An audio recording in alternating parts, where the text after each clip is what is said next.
Bonjour à toutes et à tous pour cette nouvelle table ronde sur l'intelligence artificielle et la cybersécurité. Peut-être pour commencer, je vais vous j'allais dire, présenter au public. Donc, Victor Guillaumard, vous êtes responsable intelligence artificielle chez Skyline. Oui, J'espère l'avoir bien prononcé. Katarzyna Kapusta, vous êtes experte sécurité et intelligence artificielle chez Thales, Cort- Cortex Lab et aussi pilote de l'équipe Friendly Hackers. Bonjour. Bonjour, bienvenue. Et Patrick Bas, vous êtes directeur de recherche au CNRS au sein d'un laboratoire informatique qui se nomme Crystal et qui est basé à Lille. Et vous êtes aussi spécialiste de la sécurité des contenus multimédia. Merci à vous d'être bonjour. venu aujourd'hui pour cette table ronde. Peut-être pour commencer, effectivement, évidemment, on sait tous, enfin, vous le savez bien mieux que moi, que le marché cyber est en plein boom. Je regardais les chiffres, effectivement, en 2025, on voit que ça devrait atteindre 280 milliards de dollars, potentiellement 400 milliards en 2027. Il faut dire aussi, assez logiquement, que les attaques ont explosé. Je regardais effectivement plus 38% en un an seulement en Europe. Et la question que je me pose, et je pense qu'un certain nombre de personnes dans le public et qui regardent cette vidéo, c'est est-ce que l'IA ne risque pas d'augmenter ces attaques? Je me tourne vers vous, Katarzyna Kapusta. Oui, alors l'IA, elle est une nouvelle surface d'attaque. Ce qu'il faut savoir, que c'est l'IA, comme chaque autre application, n'est pas, peut être vulnérable à des attaques typiques de la cybersécurité. Par exemple, le déni de service, il peut être aussi fait sur des assistants, des chatbots. Mais elle arrive avec une nouvelle surface, les vulnérabilités intrinsèques. Alors je vais donner des exemples. On retrouve deux grandes catégories des menaces nouvelles qu'on peut avoir sur l'IA. La première catégorie, c'est les menaces où l'attaquant il va vouloir leurrer l'IA. Il pourra le faire dès la phase de l'entraînement d'un modèle d'IA, Mmh. par exemple en empoisonnant les données d'entraînement, mais aussi bien il pourra le faire une fois le modèle d'IA déployé. Ici, il va manipuler les entrées qui vont vers notre modèle d'IA pour obtenir des mauvaises prédictions. Quand vous dites effectivement leurrer, est-ce que vous pouvez nous donner quelques exemples? Évidemment, alors ça peut marcher sur tout type de modèle d'apprentissage automatique. Un exemple classique, imaginons, on a une IA qui est dans une caméra qui fait de la détection des personnes ou des objets qui se trouvent devant la caméra.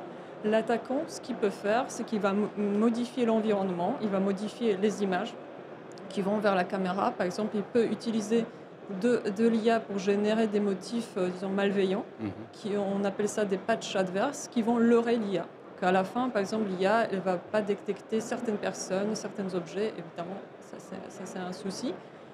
Ça marche pour de la vision, Mmh. mais ça peut aussi marcher sur des assistants conversationnels. Ici, le principe est le même. On a une entrée. Dans ce cas-là, c'est un prompt d'un utilisateur qui demande quelque chose au chatbot.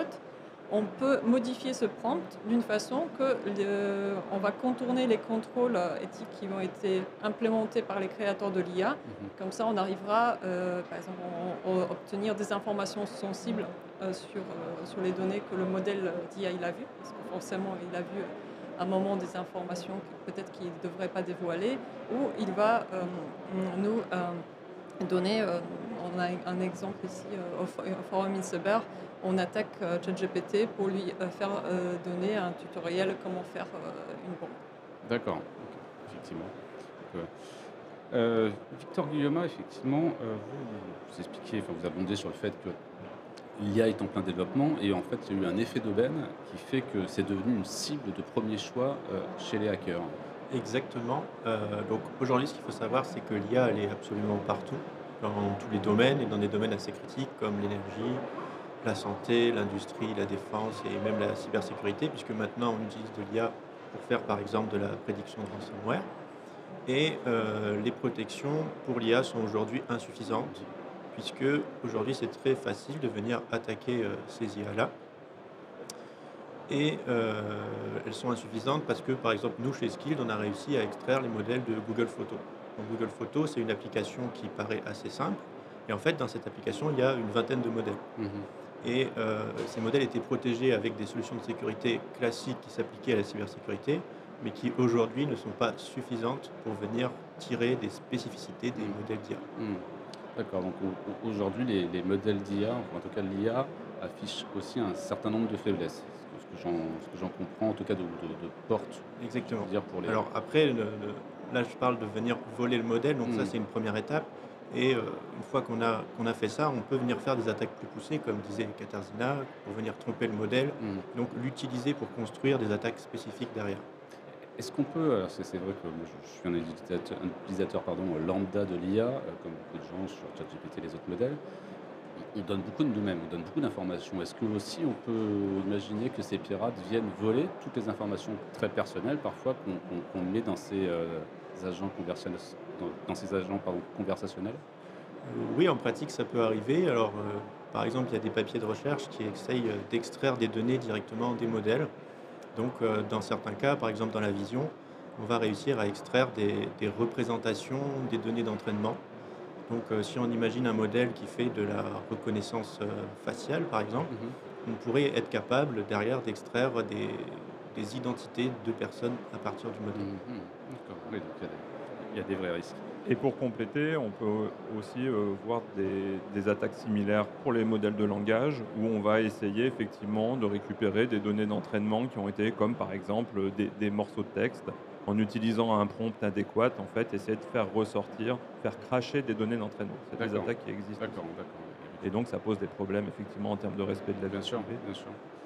Patrick Bas, quand on a préparé cette table ronde, vous nous expliquiez qu'effectivement l'IA pouvait aussi servir à créer des malwares plus facilement et aussi et surtout, je crois que c'est un de vos domaines de spécialité, à aider, si je puis dire, à la désinformation, en tout cas à accélérer la désinformation. On voit déjà en ligne. Tout à fait. Ce qu'il faut bien comprendre, en fait, c'est que l'IA, en fait, on peut l'utiliser des deux côtés. On peut l'utiliser pour attaquer des systèmes ou, au contraire, veiller à la défense de ces systèmes. C'est ce que je vais présenter juste après. Et puis, comme l'ont dit les deux collègues, il faut aussi protéger l'IA. Donc, il y a des gens dans des communautés de chercheurs, mais aussi au niveau industriel, qui vont chercher à attaquer l'IA, des pentests par exemple, mais aussi à mettre en place des mécanismes qui permettent de défendre l'intelligence artificielle qui a été développée. Donc là, quand on parle de désinformation ou lorsqu'on parle de production de malware, là, on va utiliser l'IA pour pouvoir, pour que l'adversaire ou la personne arrive à son objectif. Alors, quelques exemples. Les fameux modèles de langage, c'est des modèles génératifs.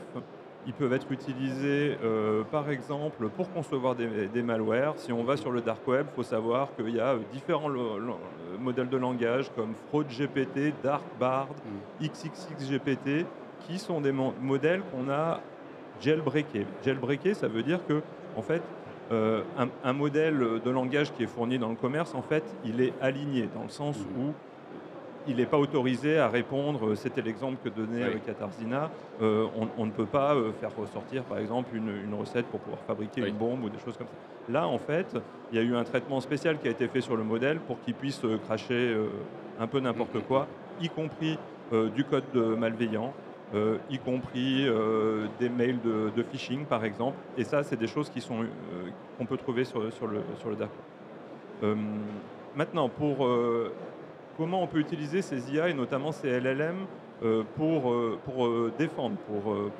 se défendre. Là, deux exemples me viennent à l'esprit. La première, c'est du reverse engineering de code binaire. Donc, on a un code binaire, on veut savoir par exemple s'il y a un malware qui est dans le code binaire. Eh ben, il y a des travaux académiques qui montrent que de la même manière qu'un LLM, un modèle de langage est capable de traduire d'une langue à une autre, en fait, il est aussi capable de passer du binaire à un code source. Mmh. Vous voyez, donc on peut, après, en analysant le code source, détecter par exemple la présence d'un malware. D'accord. Et très rapidement, pour parler effectivement de désinformation, là, les modèles génératifs, ils vont pouvoir être utilisés, et je ne vais pas insister sur les exemples parce qu'ils sont connus, à générer des images, Mmh. voire même à générer entièrement des sites web pour aller sur la désinformation. Pour conclure sur cette partie désinformation, ce qu'il faut savoir, c'est qu'on va aussi pouvoir utiliser l'IA pour pouvoir détecter la présence de contenu généré, donc qui participerait à des campagnes de désinformation. Juste une question effectivement sur la partie des informations. Là, on parle effectivement soit d'États malveillants qui pourraient envoyer, imaginons Emmanuel Macron qui va, j'exagère, déclarer la guerre à un pays voisin, mais ça peut être aussi des chefs d'entreprise. Une question que je me posais, que ce soit pour la partie malware ou la partie désinformation, est-ce que l'IA permet, entre guillemets, au tout venant, de créer, ou en tout cas d'aller chercher son malware ou d'aller créer un site de désinformation? Est-ce qu'il y a une facilitation par l'IA de ces contenus de désinformation ou pour tromper les entreprises ou le grand public? Moi, je vais vous faire une réponse de Normand. C'est oui et non. C'est très facile pour n'importe qui de générer une image. Il suffit de savoir écrire un prompt qui va bien, et puis ensuite de la poster sur des réseaux sociaux pour amplifier une fake news, etc. Ça, c'est à la portée de tout le monde. Sur l'utilisation de modèles de langage pour écrire des malwares, etc. Comme je vous l'ai dit, c'est des modèles qui ne sont pas disponibles comme ça sur étagère, D'accord. donc il faut rentrer dans des milieux autorisés pour pouvoir le faire. D'accord. Là, on a beaucoup creusé l'aspect négatif, si je peux dire, en tout cas, ou dangereux de l'IA, mais heureusement, ça peut aider aussi. Katarzyna Kapusta, on en parlait effectivement quand on a préparé cette table ronde, sur l'idée que l'IA peut aussi être une opportunité, notamment pour détecter les attaques. Évidemment, l'IA, elle a des capacités incroyables et il ne faut pas non plus s'en priver de l'utiliser. Alors un exemple pareil qui est en ce moment présenté à notre stand Thales à ce forum, où on montre comment on utilise l'IA pour faciliter la détection d'incidents dans les SOC Thales. En fait, faut savoir qu'avant l'introduction de l'IA, le temps de détection d'une menace, il allait de 1 à 5 jours. Maintenant, après l'IA, on arrive à réduire ce temps jusqu'à des heures ou voire des minutes. D'accord. Alors, qu'est-ce qu'on propose? C'est en fait les opérateurs de SOC, dans leur quotidien, c'est écrire des règles de sécurité. Ce qu'on leur propose, c'est un chatbot qui va être vraiment dédié à cette tâche, qui va leur aider dans la rédaction de ces règles.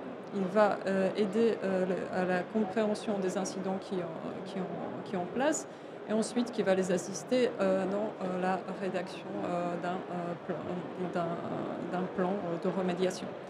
Alors, comme ça, on voit que l'IA, on l'utilise pour la cyber, et évidemment, l'IA qu'on va utiliser ici, c'est un système à base de LLM, et plus précisément un système RAG.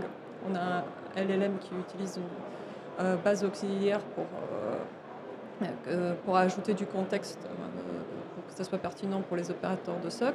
Cette IA, on va d'abord pentester, on va la sécuriser avant la mise en production.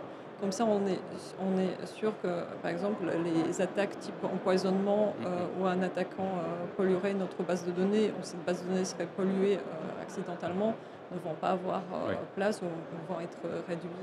Oui, parce qu'il y a cette idée effectivement que pour bien utiliser l'IA, en tout cas utiliser sans risque, il faut effectivement la crash tester, et vos équipes sont, enfin je ne sais pas si c'est le bon terme, en tout cas tester sa robustesse. C'est quelque chose qui commence à se faire, qui est déjà généralisé, ou pas assez? Là, c'est une question un peu ouverte. Est-ce qu'on a lancé trop d'IA sans avoir forcément testé leur robustesse? Alors, je pense que ça commence à se faire. Chez nous, ça se fait déjà depuis un moment, surtout pour de l'IA dans les systèmes critiques. Faut savoir, pour le moment, il n'y a pas encore de réglementation qui permettrait de certifier l'IA pour dire qu'elle a passé des tests de sécurité, mais ça va forcément venir. Alors déjà, ce qu'on voit, on voit des outils arriver qui vont automatiser un peu les pentests. Ce qu'on propose aussi chez nous avec l'équipe Friendly Hackers, c'est des pentests sophistiqués. On fera appel à une équipe de chercheurs et d'experts en cybersécurité pour aller vraiment plus loin, s'assurer qu'avant l'intégration d'une IA dans un système critique, on a fait la bonne analyse des risques et qu'on est sûr qu'on a une IA digne de confiance. Victor Guillemard, vous expliquiez que vous avez développé des solutions spécifiques, c'est ça, pour l'intelligence artificielle, enfin, Oui. pour les modèles d'intelligence artificielle. Vous pouvez nous en C'est dire ça. un peu plus? Oui, alors nous, on s'adresse à un problème qui peut paraître simple, mais qui en fait est assez compliqué. C'est venir protéger un modèle d'IA quand il est déployé sur un appareil. Parce qu'aujourd'hui, c'est facile de venir le voler, et ça, il y a environ à peu près deux conséquences, deux grandes conséquences. La première, ça va être une perte de compétitivité de l'entreprise qui se fait voler le modèle, puisqu'en fait, il y a beaucoup de propriété intellectuelle dans ce modèle. Ça coûte cher de venir construire un modèle, l'entraîner, des gens qualifiés, etc. Donc ça coûte beaucoup d'argent. Et quand ça peut être extrait en quelques minutes, c'est problématique. Bien sûr. Et ensuite, le deuxième risque, c'est que c'est en fait la porte d'entrée vers des attaques plus poussées derrière, qu'on appelle des attaques en boîte blanche, où le fait d'accéder au modèle, les attaques vont être beaucoup plus performantes.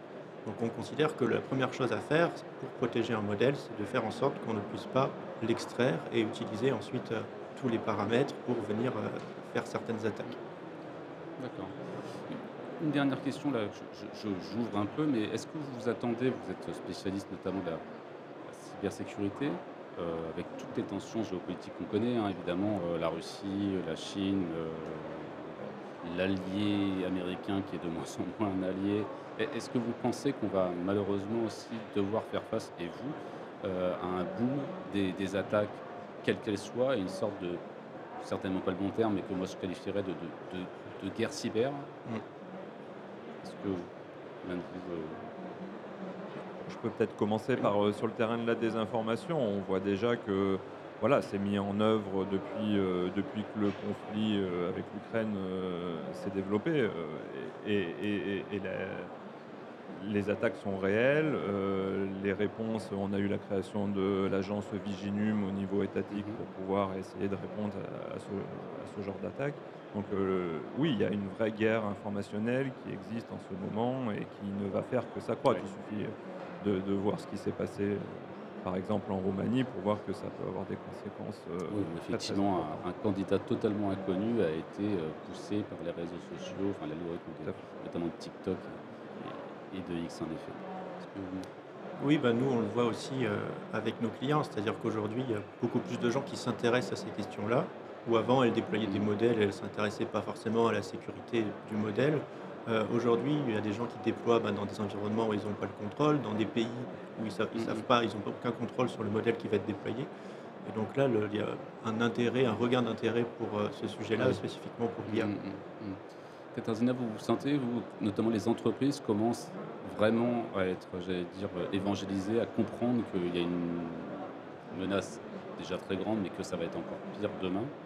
Évidemment, on se prépare déjà. Alors on est conscient que l'IA, comme Patrick a dit, est utilisée par exemple dans la guerre pour la désinformation.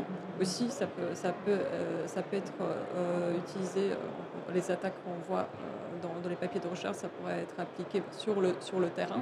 On pourrait faire passer des chars, par exemple, pour des ambulances. Je finirais aussi peut-être par un côté plus positif. En fait, maintenant on a plein de données. Si on parle par exemple des consortiums de type OTAN, avec maintenant l'IA, on a des solutions pour vraiment exploiter ces données pour avoir des meilleurs modèles d'IA qui sont entraînés pas que sur les données locales, disons, mais vraiment sur des données de plusieurs nations, d'une façon évidemment sécurisée, ce qui permet aussi d'enrichir tous les partenaires qui participent. Et de sécuriser plutôt l'ensemble. Donc, Exactement. d'accord. Donc vous êtes plutôt optimiste, si je puis dire, notamment sur cette utilisation d'IA qui, pour l'instant, et on peut l'espérer, sera quand même plutôt au service d'eux que contre les pays, les entreprises. Tout à fait, ça va être au service d'eux. Après, n'oublions pas, ça va être l'IA de confiance au service d'eux et pas n'importe quelle IA. Très bien. Merci à vous trois pour cet échange riche et très intéressant. Merci. Merci à vous. Merci.